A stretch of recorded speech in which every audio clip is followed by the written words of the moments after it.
jabatan dan masih diberikan oleh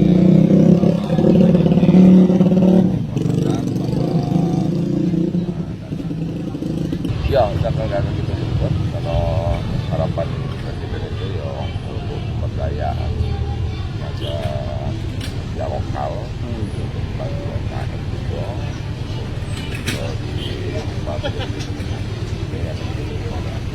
di depan pembangunan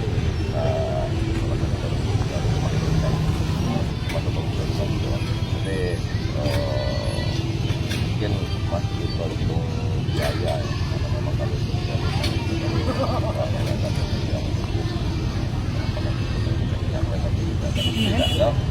kita harus menjalankan yang menjadi kontribusi dari beberapa presiden